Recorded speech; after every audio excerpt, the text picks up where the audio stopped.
Hi, my name's Phil. I like talking about politics, and in this video I'd like to discuss the new Brexit Climbdown from Boris Johnson concerning the need to have a clause in the trade agreement with the EU to prevent lower standards undercutting EU businesses in their own market.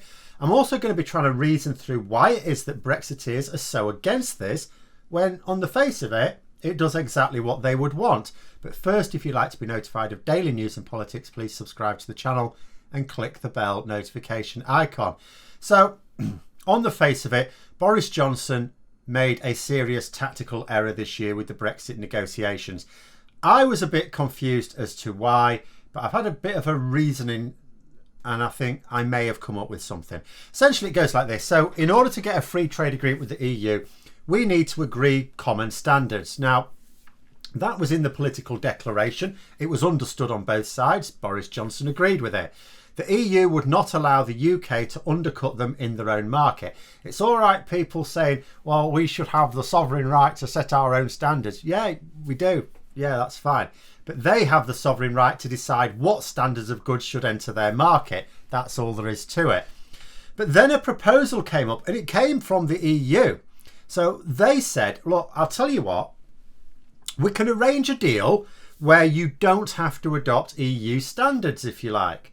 But if you do that, we'll hit you with tariffs or other suitable measures on any goods produced where the lower standards were involved. Now, Brexiteers should have absolutely loved this. Boris Johnson should have taken one look at it and gone, oh, yes, please, thank you. Thank you, that's all we were after. Why didn't we think of that? It confused the hell out of EU officials that he didn't bite their hand off for such a deal. Because just look at how he could have sold it back home. The EU insist that the UK adopt EU standards if it wants a free trade agreement. If you want to sell stuff, you've got to adopt our standards. Well, we're not going to do that, says the mighty Bojo the Wonder Clown. We want a free trade agreement where we can do whatever we like with standards. OK, said the EU, you win, here you go. He should have taken it and run screaming from the building. I won, I got them to back down. Would have been all over the papers. He would have been the great hero. Would have got a storm amongst the Brexit crowd. You know, yes, there'd be people like me who'd be arguing it's not actually tariff-free trade on the goods where you're going to lower the standards. That tariff-free trade will only exist on the goods where you adopt those EU measures. But you know what? I don't get to set the public narrative on this. He does. Boris Johnson and his largely conservative backing media. They would have said, we have a free trade agreement with the EU. Would that be a lie? No, it would not. They would further say that we are allowed to set our own standards. We don't have to be tied to EU standards. Would that be a lie? No, it would not. As far as most people are concerned, that would be it. I could argue as long as I liked. That would be it as far as they were concerned. So why did Boris Johnson attack it so loudly and publicly in Parliament last week? I was saying last week, I can't understand this. He's now set himself up in a position where, like, he was in a position where if he accepted it, it'd look like a great victory. And people could point out, actually, this was the EU's idea. Oh, yeah, they had to come up with an idea to keep us happy. We got them to back down. It'd be very difficult to argue against it. But now, he in PMQs, made his opposition to it so clear that now agreeing to it can be nothing other than a climb down. You know, it could have been a victory for him. Now it just looks like he's surrendered on the issue because he presented such opposition to it. Then I got to thinking and I thought, right, I think I might know why this clause could be very bad for Brexiteers.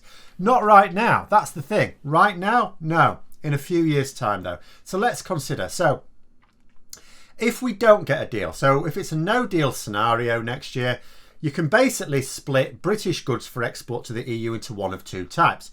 So there's the goods that don't meet EU standards.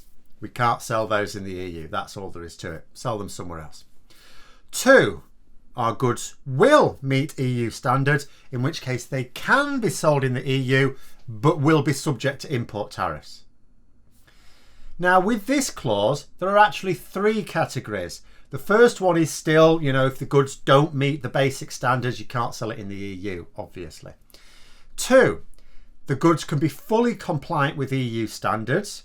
They can be sold in the EU single market, and unlike in the no deal scenario, will not be subject to tariffs.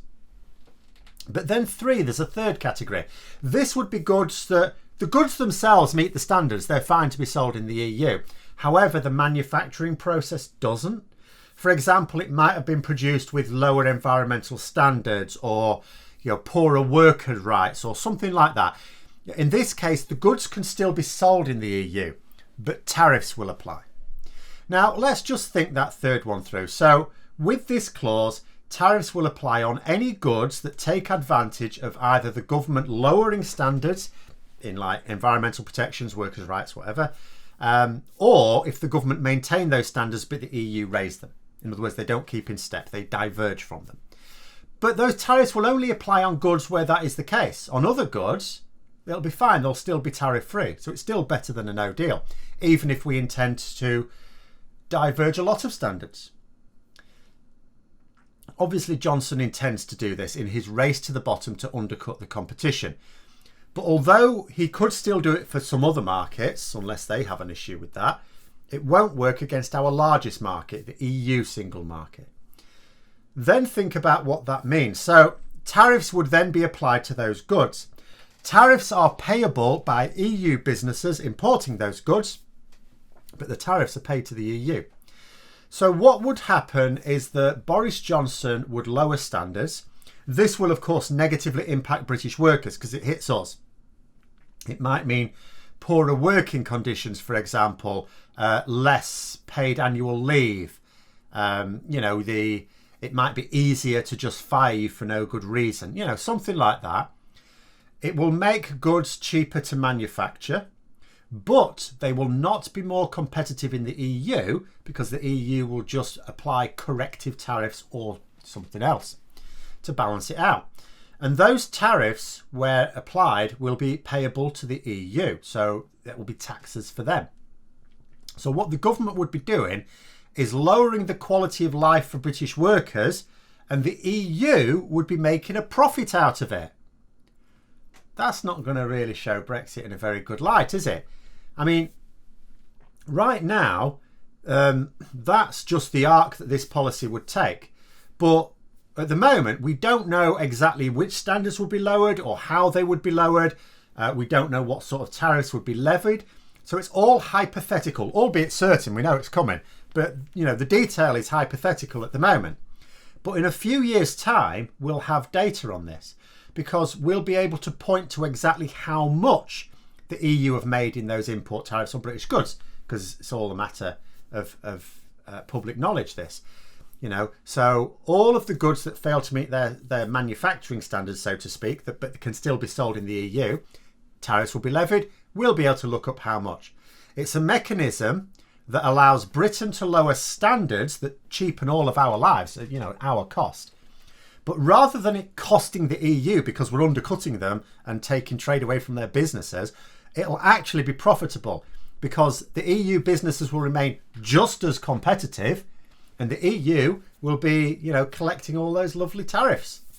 That's why I think Boris Johnson was probably dead set against this idea. Frankly, it's the only thing that makes sense to me. If someone else has got another idea, by all means.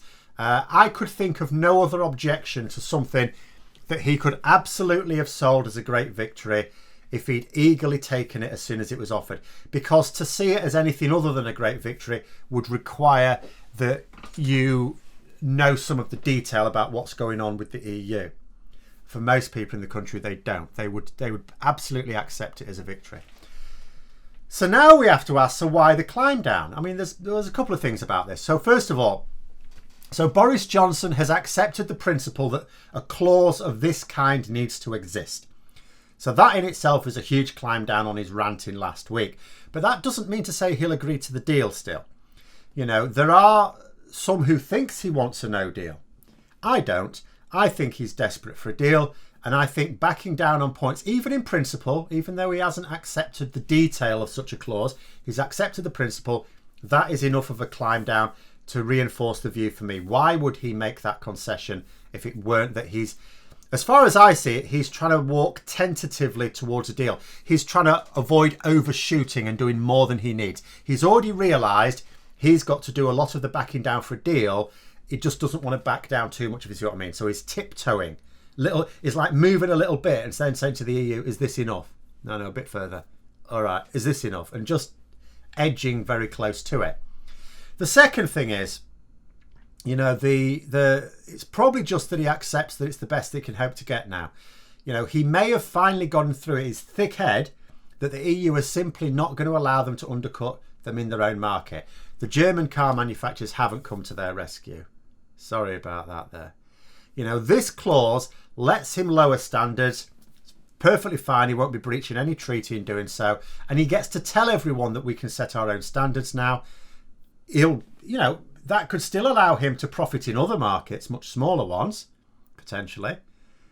It still allows him to screw over ordinary working Britons and get his trade deal with the EU.